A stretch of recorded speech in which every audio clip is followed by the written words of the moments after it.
Marco trata por todos los medios de demostrar que Cristo es Dios, que un esclavo es Dios.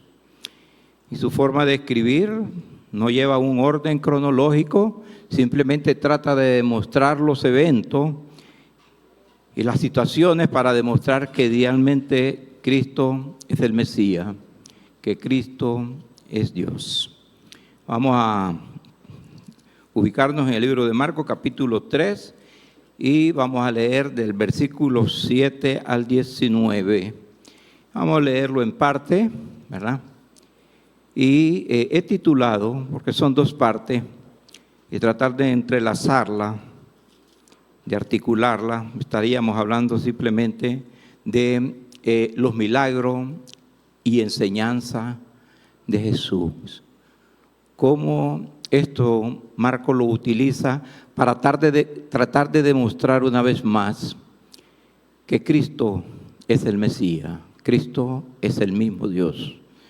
Y quiero que nos ubiquemos en la lectura, en el capítulo 3, del 7 al 19. La primera parte dice: Mas Jesús se retiró al mar con sus discípulos y le siguió gran multitud de Galilea y de Judea, de Jerusalén, de Idumea, del otro lado del Jordán y de los alrededores de Tiro y de Sidón. Oyendo cuán grandes cosas hacía, grandes multitudes vinieron a él. Y dijo a sus discípulos que le tuviesen siempre lista la barca a causa del gentío, para que no lo oprimiesen, porque había sanado a muchos. De manera que por tocarle, cuanto tenían plagas caían sobre él, y los espíritus inmundos, al verle, se postraban delante de él y daban voces diciendo: Tú eres el Hijo de Dios. Mas él les reprendía mucho para que no lo descubriesen. Después subió al monte y llamó así a los que él quiso y vinieron a él, y estableció a 12 para que tuviesen con él y para enviarlos a predicar, y que tuviesen autoridad para sanar enfermedades y para echar fuera demonios. A Simón, a quien puso sobrenombre Pedro, a Jacob, hijo de Zebedeo, y a Juan, hermano de Jacob, a quien apellidó Boanerges, esto es, hijo del trueno, Andrés, Felipe, Bartolomé, Mateo, Tomás, Jacobo, hijo de Alfeo, Tadeo, Simón el cananista, y Judas Iscariote, el que le entregó, y vinieron a casa. Okay. Vamos a orar. Padre Dios Todopoderoso, Señor, pues, enséñanos, Padre. Enséñanos tu palabra, Señor, y para ser obedientes, Señor, en cuanto a las instrucciones, el método y las formas en que tú enseñas, Señor.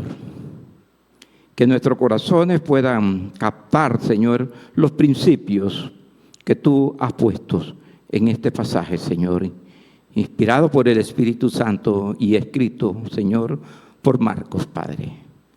Quédate con nosotros en tu Hijo amado Jesucristo. Amén. He estado titulando esto como los milagros y la enseñanza de Jesús. Y hemos estado hablando de milagros. El último versículo que vimos en el capítulo 2, ¿verdad? El 28 dice: Por lo tanto, el Hijo del Hombre, dice, es Señor del día de reposo. Y la forma en que escribe Marcos es una forma tan brusca, que no hay un tiempo que dice, bueno, después el Señor fue y tuvo tantos días acá, sino que habla solamente, trata de explicar a través de eventos. No hay un evento cronológico. Y comienza a decir otra vez, ¿verdad? Dice en el versículo 6, y saliendo los fariseos, tomaron consejo con los herodianos y contra él para destruirlo. Hay una conspiración.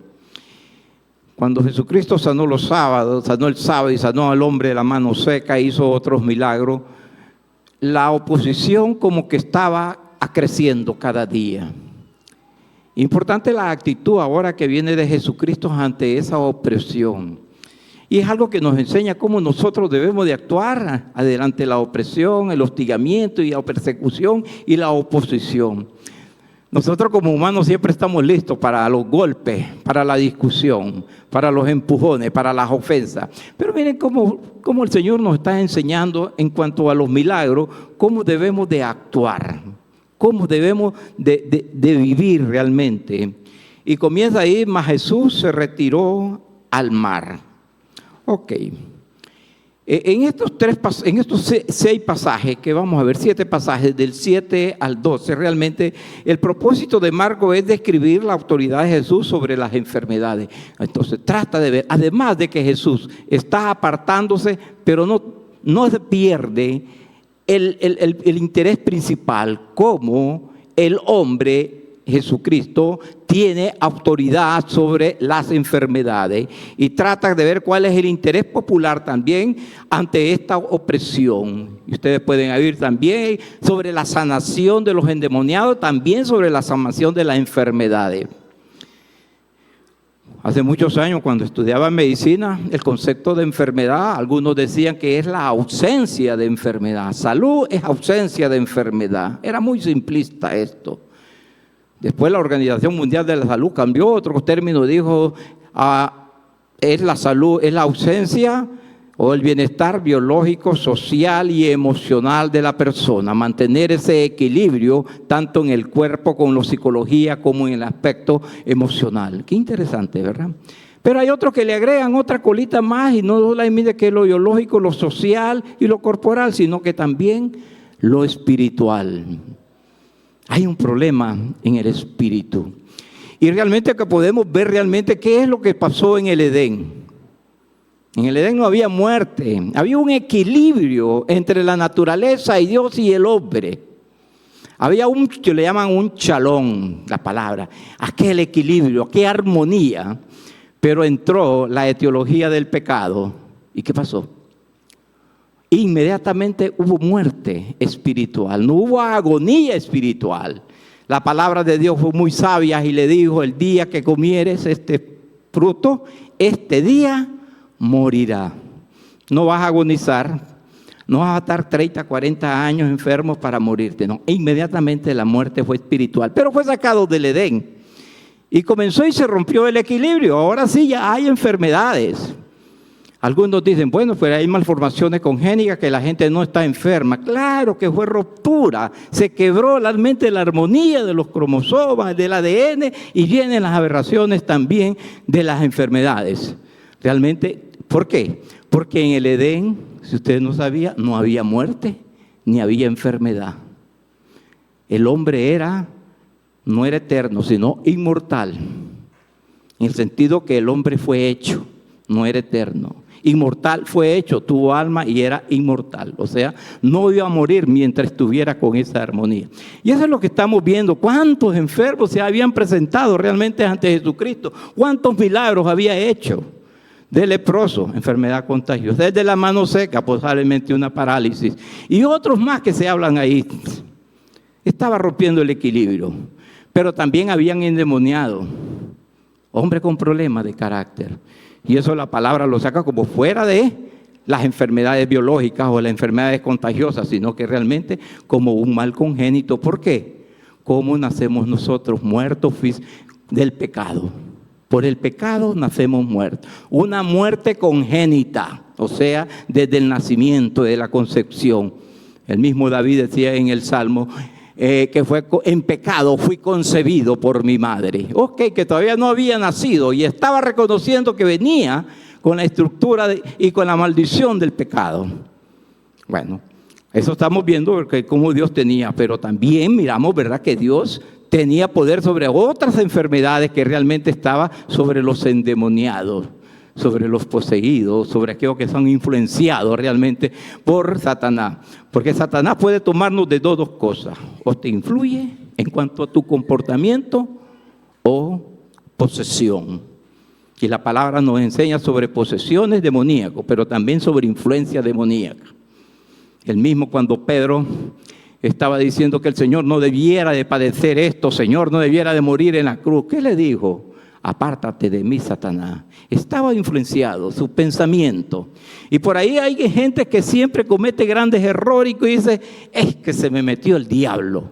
Es por decir realmente que se dejó llevar por la pasión, por la codicia, por la maldad.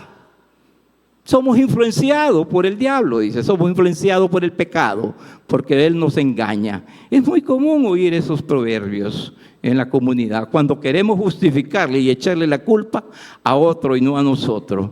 Entonces de eso estamos hablando también de otra enfermedad, pero también está enseñando cómo funciona el ministerio. ¿Cómo debe de funcionar el ministerio? Ahí nos da una enseñanza bien clave en los versículos siguientes, que es del 13 al 19, que los vamos a ir leyendo poco a poco.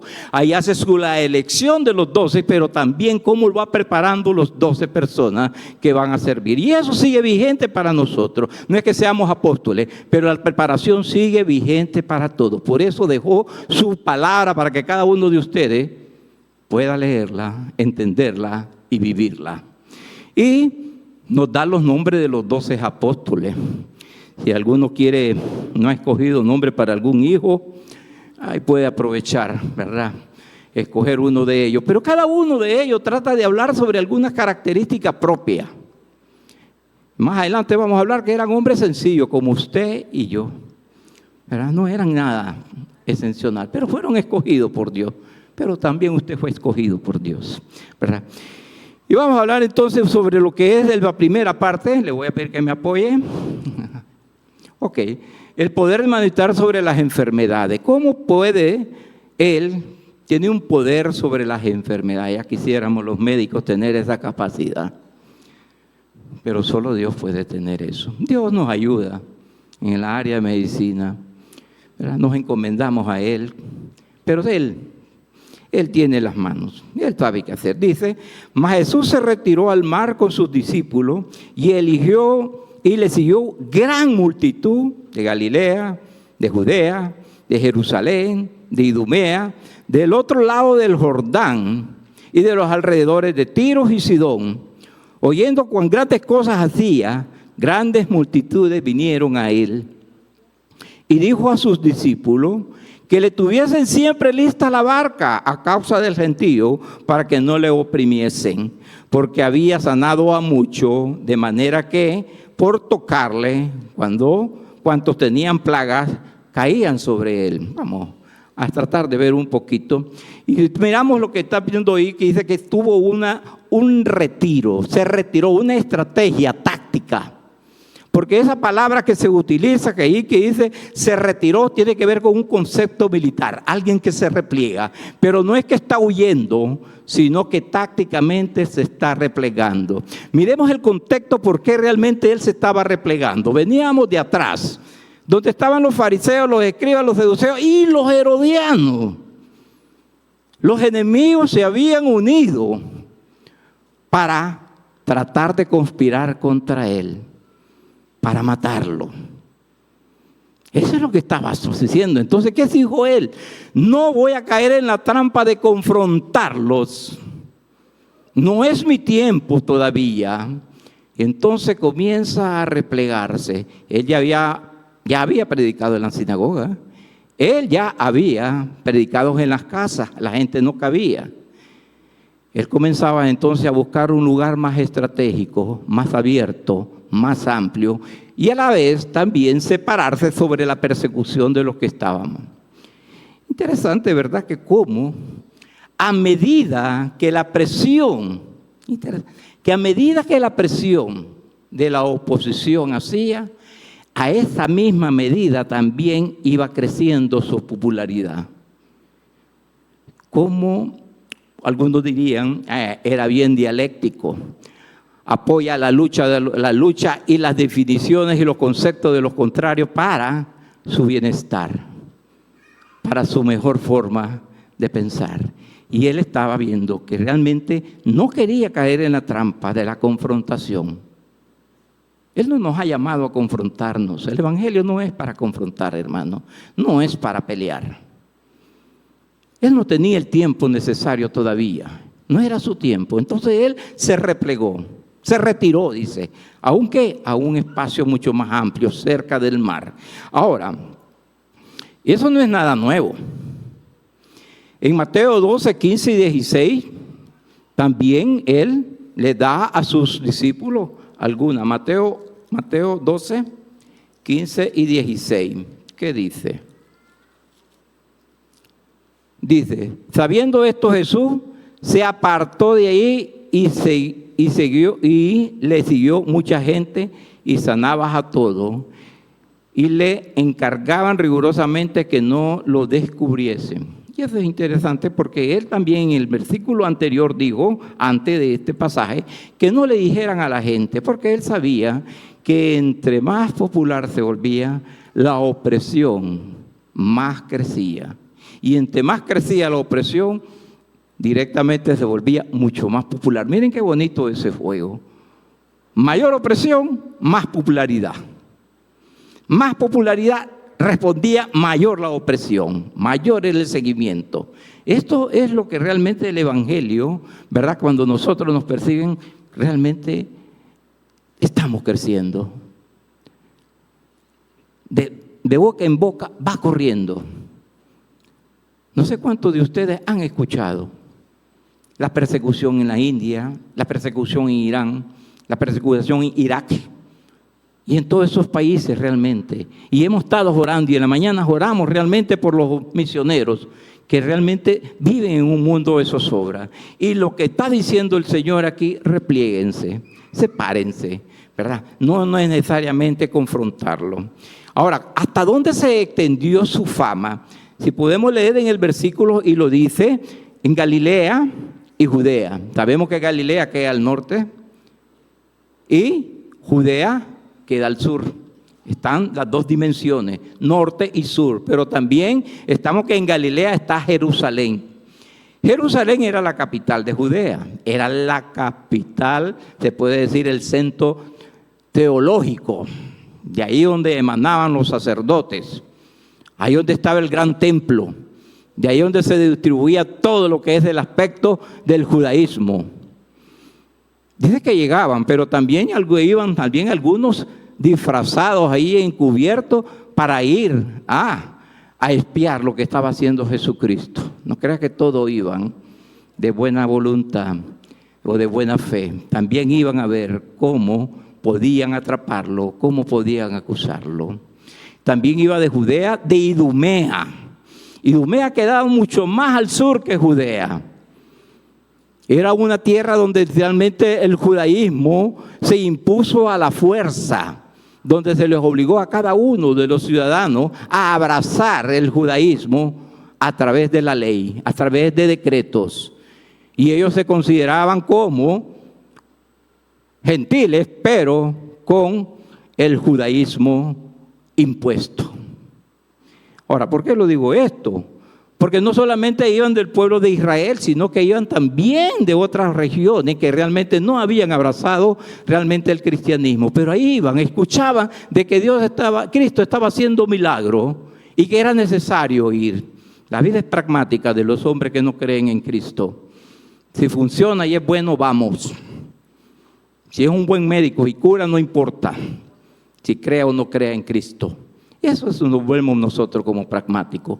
Entonces iban de Idumea y al otro lado del Jordán. Ahora estamos hablando al otro lado del Jordán. Estamos hablando en la parte oriental. Ahí ya no estaba, allá no era de Israel.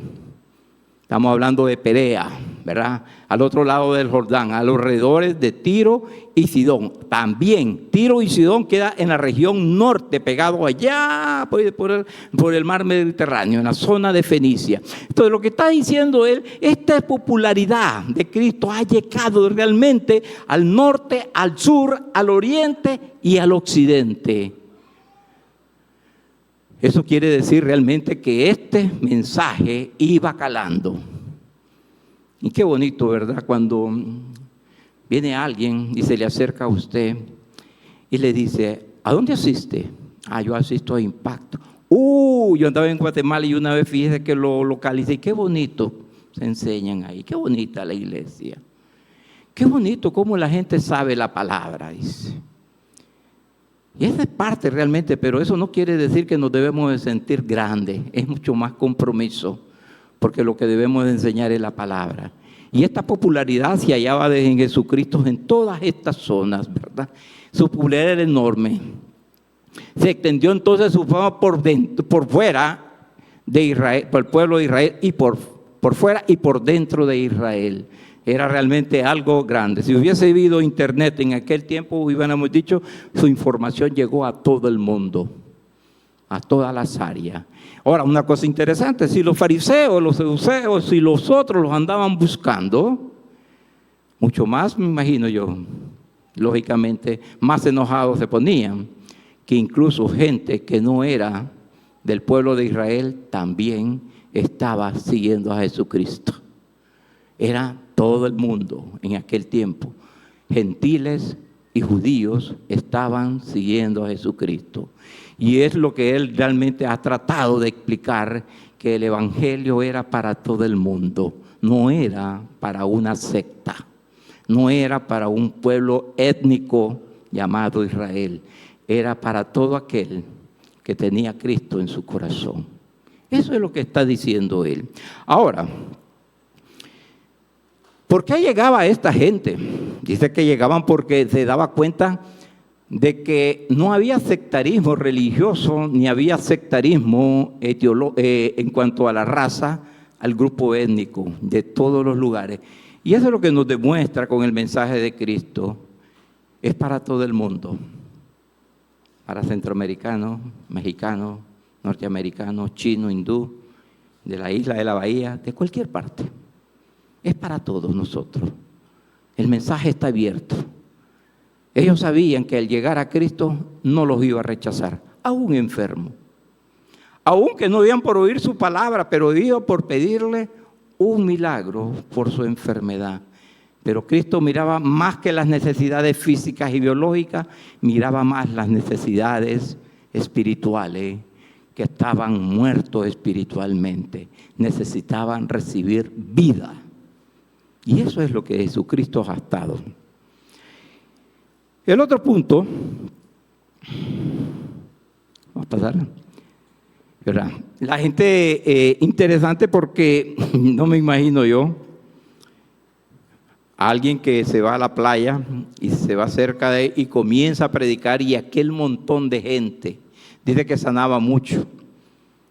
Claro, cada quien que llegaba a pedirle realmente, pero la gente se aglomeraba más porque decía que cuando lo tocaban, caían.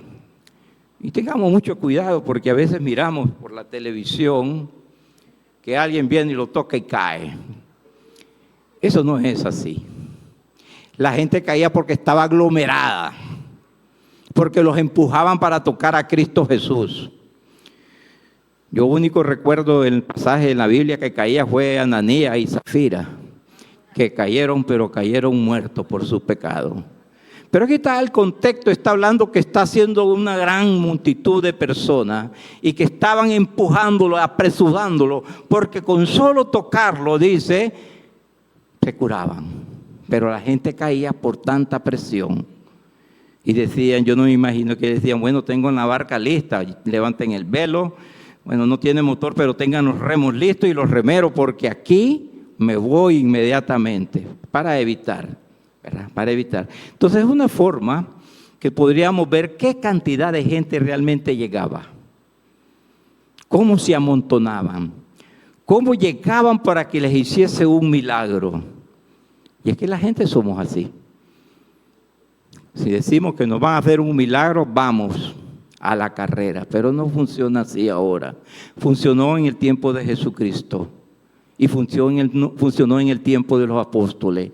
Y no es que no le diga yo que no existe el milagro de sanación, pero ya no existimos hombres con ese don, solo Dios. Ahora tenemos acceso directo a Dios. Hoy miramos lo que es realmente el tabernáculo, la cortina del tabernáculo, la ruptura de la cortina. Ahora nosotros no necesitamos intermediarios, no necesitamos los apóstoles.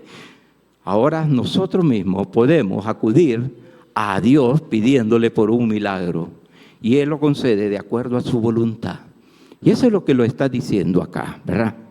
La gente lo apresuraba, ¿verdad? Bueno, eran tantos que sanaba, pero todos querían la sanación. Y él entonces decían, la gente caía, pero no caía como lo que estamos ahora, ¿verdad? Como le decía yo, sino que caía por la gran aglomeración de gente. Y eso es peligroso. Donde hay mucha gente y hay una caída, sabemos que hay víctimas, hay aplastamiento. Entonces él vivió ese momento. Cuando dice también de las plagas, porque uno dice que es la plaga la que caía, no, ¿verdad? No es que caía la plaga. La multitud de Galilea dice, cuando tenían plaga, caían sobre él. Eso de plaga quiere decir, la expresión de plaga no es como nosotros creemos que es algo externo, que no, sino es una condición. Una plaga quiere decir en aquel tiempo que alguien que estaba gravemente. Entonces dice que llegaban, ¿verdad? Y él los sanaba de la condición de gravedad. Entonces, él comenzó entonces a huir. Y él huía por esas cosas, ¿verdad? De que no estaba para estar luchando, para estar oprimiendo, ni exacerbar tampoco la opresión. No era el tiempo. Tenía que preparar. Aún no había escogido ni a sus 12 discípulos. Tenía que esperar un poco más, ¿verdad? Ahora, también tenía enseñanza sobre los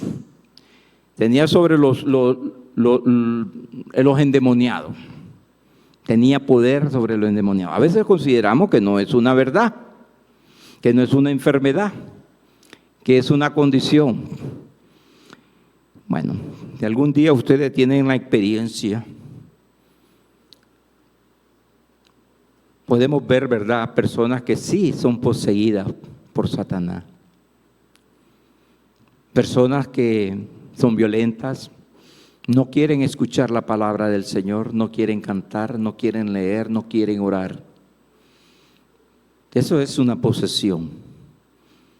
Pero hay personas también, como le decía yo, que piensan mal, son influenciadas de repente de actitudes que no va congruente con la persona que hemos conocido, con la persona que ha venido a la iglesia, y de repente miramos cosas que no son congruentes a su realidad. Está influenciado también por Satanás. Ahora, de eso se habla mucho de la Biblia, incluso en el libro de los Hechos se habla de un personaje que se dedicaba al exorcismo, a sacar demonios. Pero en Jesucristo sucede algo muy especial. No necesita un brebaje, no necesita ni siquiera una oración.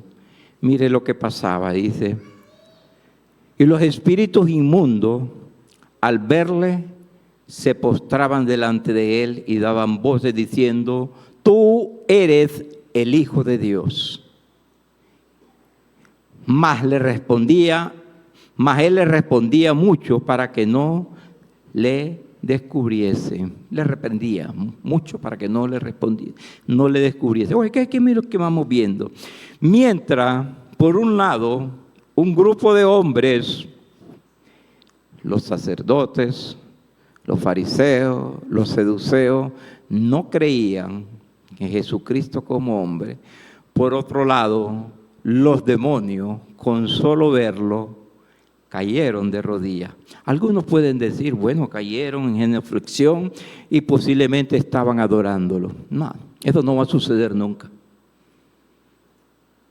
Pero sí están reconociendo que Jesucristo es el mismo Dios. Es el Hijo de Dios y es el mismo Hijo de Dios. Y gritaban.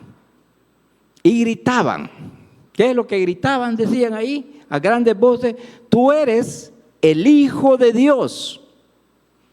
Los que aquellos no querían creer, que supuestamente andan predicando la palabra y el legalismo, por otro lado, el que estaba poseído y hasta el mismo demonio gritaba, tú eres el Hijo de Dios. ¡Qué maravilla! ¡Qué contradicción!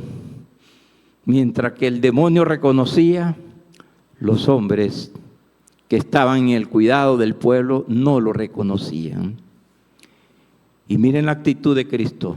Mas él reprendía mucho para que no lo descubriesen.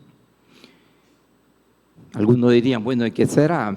Más bien, si uno que está en contra da testimonio, ¿no?, va a convencer realmente a los opositores. No se equivoquen. Él sabía que no. Él sabía que más bien eso iba a provocar mayor oposición si aún el mismo Satanás reconocía que era el Hijo de Dios. Él no quería agravar la situación y les decía, no digan, cállense. Hay que tener mucho cuidado porque uno puede decir, bueno, si hasta Satanás se le arrodilló. Sí, se arrodilló, pero no para alabarle. Ellos nunca le alabaron al Señor, nunca quisieron al Señor. Y ellos no llegaron al arrepentimiento, pero nosotros sí tenemos la oportunidad, hermano, de llegar a arrepentirnos. El otro pasaje que tiene que ver con esto es lo que realmente habla sobre la elección, ¿verdad?, sobre la enseñanza sobre el ministerio. ¿Qué Jesucristo nos enseña con el ministerio? Y vamos a leer y dice, después subió al monte. ¿Después de cuándo? ¿En qué momento? No sabemos. Subió al monte y llamó así a los que él quiso y vinieron a él. Y estableció a 12 para que estuviesen con él, para que enviarlos a predicar, que tuviesen autoridad para sanar enfermos y para echar fuera demonios. A Simón, a quien puso por sobrenombre Pedro, a Jacob, hijo de Zebedeo, y a Juan, hermano de Jacob, y a quienes apellidó Boanerges, esto es, hijo del trueno, Andrés, Felipe, Bartolomé, Mateo, Tomás, Jacobo, hijo de Alfeo, Tadeo, Simón el cananista, Judas Iscariote, el que lo entregó, y vinieron a casa. Ok. ¿Qué es lo que está hablando acá? Sobre su ministerio. Y nos está enseñando ahora cómo debemos manejar nosotros el ministerio. Habla sobre la elección y la preparación de 12 personas. ¿Cómo? ¿Cómo escogió él esas 12 personas? De 13 al 15 nos dice que él subió al monte. No describen qué monte, si fue en la ribera del mar de Galilea. Ninguno de los libros de Marcos, Lucas o el libro de Hechos realmente recibe cuál monte era, en qué lugar fue, en qué momento lo hizo. Pero sin embargo todos están seguros de que él subió solo al monte y que subió fue a orar. Toda la noche pasó orando para tomar una decisión, hermano. Nos está enseñando realmente que nosotros también, para orar, debemos de orar para tomar decisiones en los ministerios. Para orar también, para tomar decisiones en nuestra vida diaria. En nuestras decisiones diarias de trabajo, de relaciones, de amistades. Tenemos que ser muy cuidadosos. Y él dice que oró toda una noche. No sé cuántos de ustedes hemos tenido oportunidad de orar toda una noche. A veces les dice a uno, no puede dormir, no, ora. Y va a ver que no vas a terminar la oración y te vas a dormir. Pero aquí realmente no es esa la motivación, dormir. La motivación es estar en comunión con Dios. Y eso es lo que nos debe de motivar a nosotros, hermano. Orar, orar, dice. Y él oró, pero ¿para qué oró esa noche? ¿Qué es lo que hizo?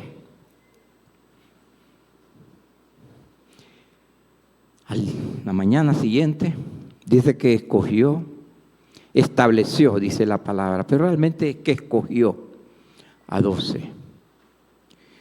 Aunque 5 ya habían sido escogidos antes, realmente que lo escogió fue a 7, completó el número de 12, es lo que nos dice acá, ¿verdad? Completó el número de 12 que tuvieran con él para enviarlos a predicar. Ok. En otras palabras dice que hubo una elección, él lo eligió. Ok, qué interesante porque es cómo se eligen los líderes en la iglesia. ¿Cómo se eligen los ancianos? ¿Cómo se eligen los pastores? ¿Quién lo elige? Y aquí nos da unos principios básicos realmente. Primero dice que los apóstoles fueron escogidos por Jesucristo. Todavía no dice ni el nombre de apóstoles aquí. Aquí le dice los 12 personas que él iba a encomendar una misión y que esa misión iba a representar a quien lo envía. Pero para cumplir esa misión necesitaban también poder y autoridad para hacerlo. Interesante, usted no puede lograr una acción si realmente no le provee el poder necesario para poder lograrlo.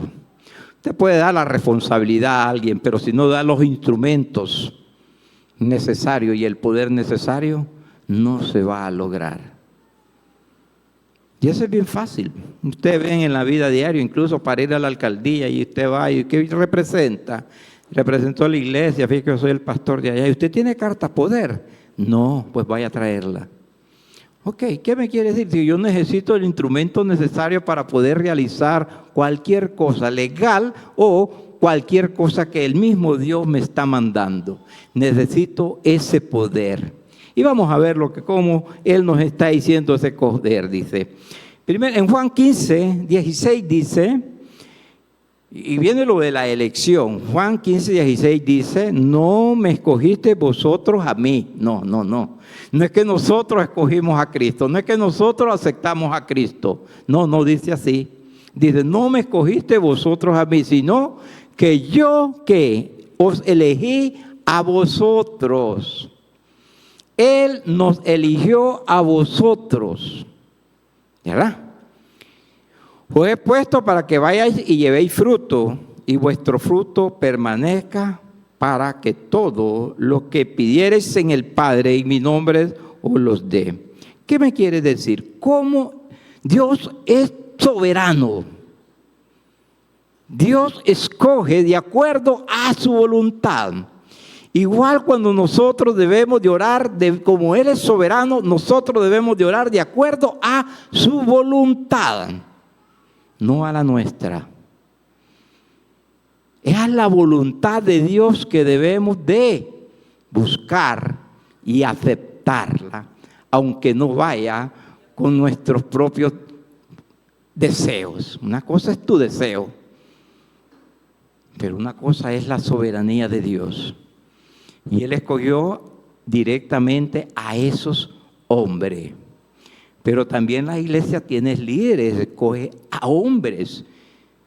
Escogemos a personas que van a estudiar para sembrar. Escogemos personas que van a estar en el liderazgo como anciano, como pastor o como diácono. Sí, pero no debe de ser nuestra voluntad. Dios pone un método realmente cómo debe ser la voluntad. En Hechos 13:1 es un ejemplo muy clásico, ¿verdad?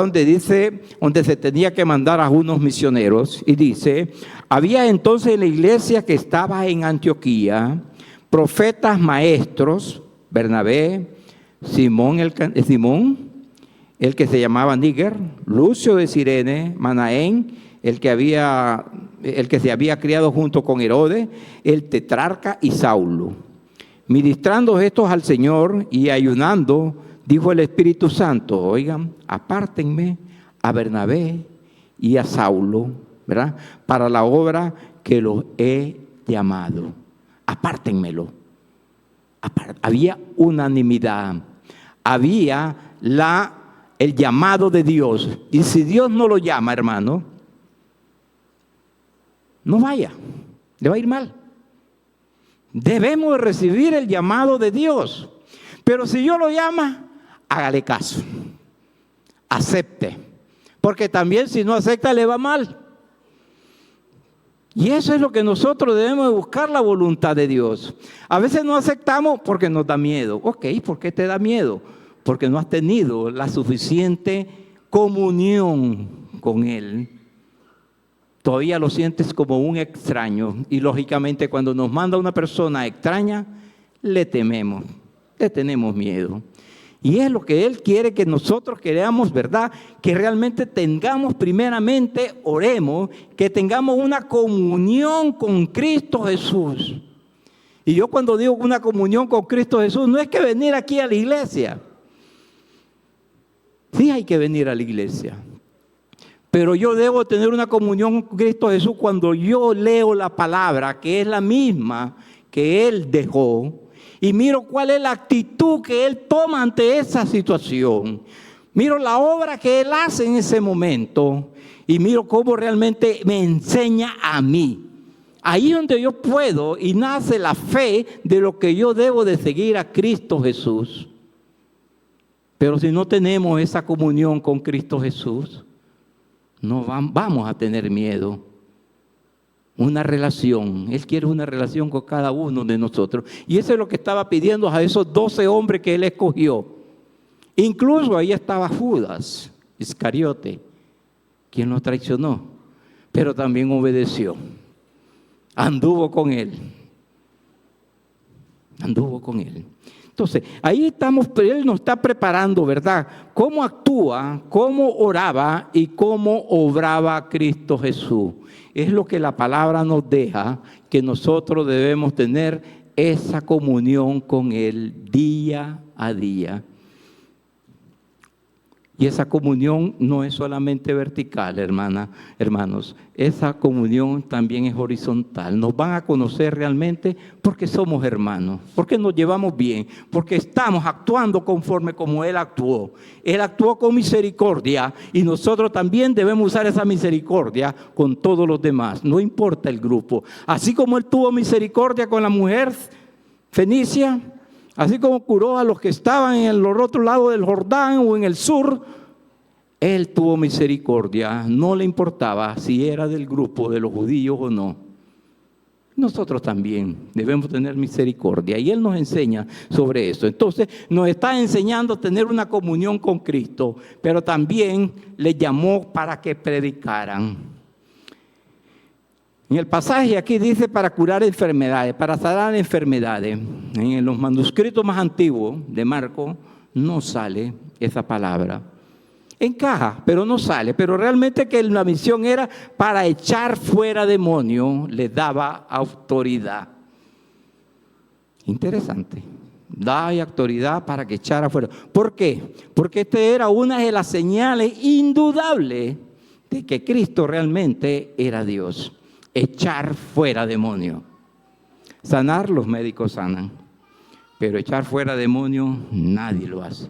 Solo Cristo Jesús. Y Él autorizó a sus 12 apóstoles, le dio la autoridad y el poder para poder hacer esos milagros, para autenticar que la palabra de Dios dada por Cristo es el mismo Dios. Y la gente comenzó entonces a creer. Y eso hasta ahora también como iglesia nosotros estamos fundamentados también en la columna de los profetas y de los apóstoles, señores. Eso sigue sustentándose hasta el día de hoy, sigue actuando hasta el día de hoy.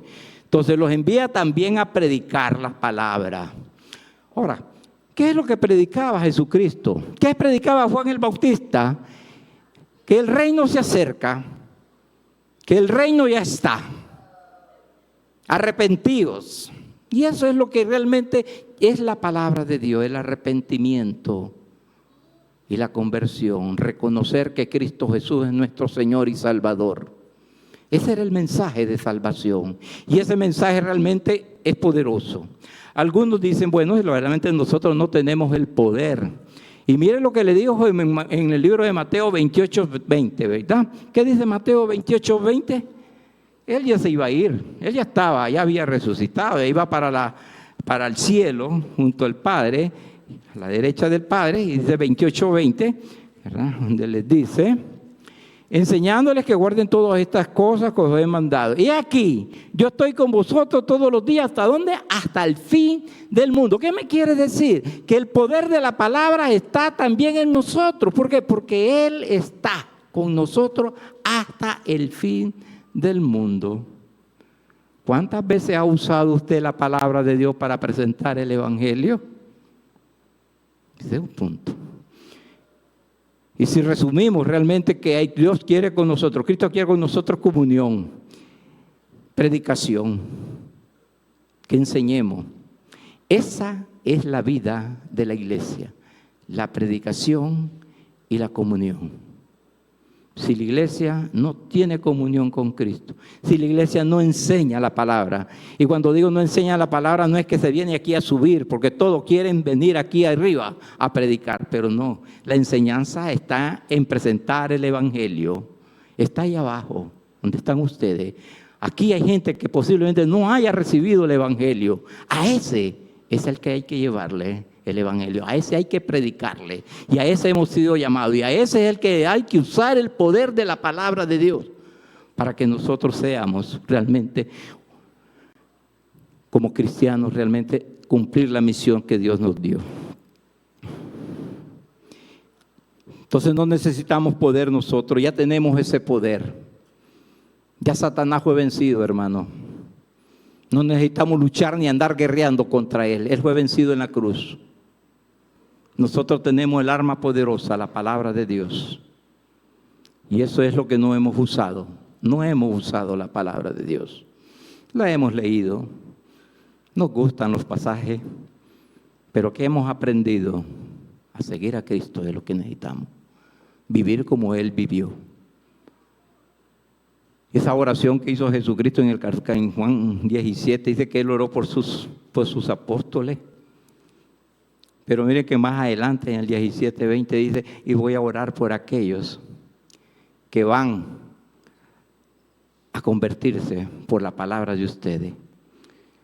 Miren, Cristo hace 2000 años oró por todos nosotros. Oró por usted que está aquí sentado. No había nacido usted, pero Él hizo una oración para que alguien llevara la palabra y usted entendiera. Más de 2000 años. ¿No es un milagro ese? Claro que es un milagro grande. Dios oró por mí cuando aún yo ni tenía idea, ni existiera eso. Pero alguien oró por nosotros, el mismo Cristo Jesús, y le encomendó a sus discípulos que realmente compartieran el evangelio. El mismo evangelio realmente que hemos recibido. Me gusta en Primera de Juan capítulo 1, en los primeros 3 versículos, ¿verdad? Habla sobre cuál es el evangelio que Dios quiere. No es que vengamos a dar palabras bonitas acá, ¿verdad? No es que traigamos al mundo acá, sino la misma palabra que está escrita en el libro de la vida acá. Y dice, lo que era desde el principio, lo que hemos oído, lo que hemos visto con nuestros ojos, lo que hemos contemplado y palpado nuestras manos tocantes, el verbo de Dios, porque la vida fue manifestada y la hemos visto. Testificamos, Dios anunciamos la vida eterna, el cual estaba con el Padre, si eso nos manifestó. Lo que hemos visto y oído, eso os anunciamos, para que también vosotros tengáis comunión con nosotros y nuestra comunión sea verdaderamente con el Padre y con el Hijo Jesucristo. Lo mismo que los apóstoles utilizaron, los grandes mártires utilizaron la palabra de Dios, es lo mismo que está acá y es lo mismo que usted también puede enseñarlo. Marcos nos está enseñando entonces acá el poder de la palabra de Dios y el orden realmente con que Él manda esa palabra. Mandó a sus apóstoles, ahora nos manda a nosotros. Fuimos escogidos con esa palabra. Para terminar, hay un listado ahí de los 12 realmente, que si pusiéramos a hablar de cada uno de ellos, pasaríamos toda la noche, ¿verdad? Pero hay unos que quiero decirle como un resumen, eran 12 hombres sencillos, que no se había mencionado antes nada de ellos, eran hombres pescadores, eran artesanos, todos estaban trabajando, habían empresarios, incluso había uno que era cobrador de impuestos, Mateo, era el más odiado de todos ellos. Era un ladrón, tomaba lo ajeno, ¿verdad? Pero había el otro que estaba al otro extremo, el cananita, Simón el cananita. Esto era de lo más nacionalista, de lo más duro, en contra también de lo que eran Mateo. Ustedes han oído, está muy de moda la palabra sicario, el sicariato. Pues de los cananitas nació esa palabra. Ellos utilizaban una arma que se llama la sica. Y esa sica era un tipo de cuchillo muy especial, mortal. De ahí viene la palabra sicario. Para que vea qué tipo de personas son las que el Señor llamó.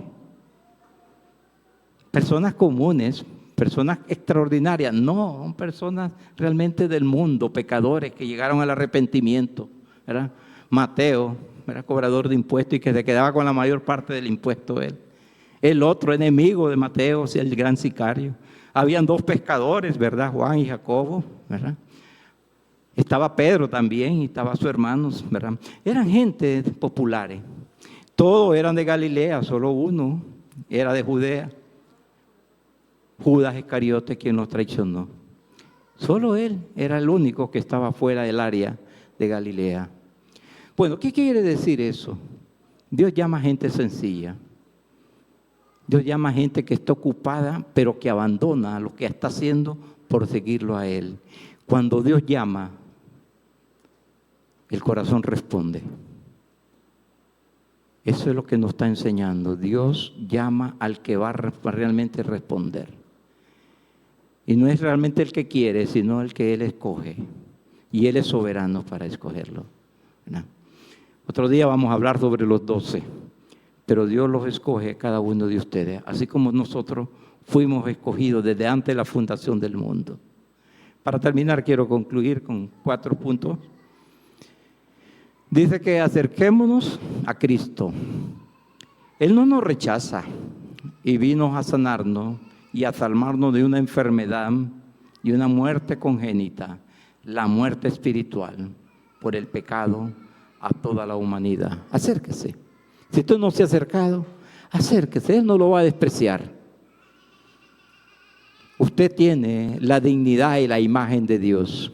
Segundo, dice, la oposición religiosa siempre la vamos a tener, hermano. Unos por ignorancia, otros por envidia y otros por incredulidad de la obra de Dios a través de Cristo Jesús. En aquel tiempo estaba el statu quo, que no querían abandonar el poder. Los fariseos y los saduceos querían vivir de la religión, imponiendo la religión a las personas. Tercero, Cristo nos ha dado el poder de su palabra y la persona del Espíritu Santo para compartirla y hacer el milagro más grande, que es la transformación de la vida de las personas. Déjese usar, hermano. No se resista. Déjese que Dios lo use. Por último, somos elegidos con el propósito de tener comunión con Dios a través de Cristo y con los hermanos, pero también es para prepararnos a servir a los que están muertos espiritualmente, hermano. Es compartir el Evangelio. Una iglesia es para compartir el Evangelio, no es un grupo social. Es llevar el mensaje de Dios. Para eso estamos acá. Gracias, Señor, por tu palabra. Enséñanos cada día más, Padre. Queremos ser, Señor, como ti.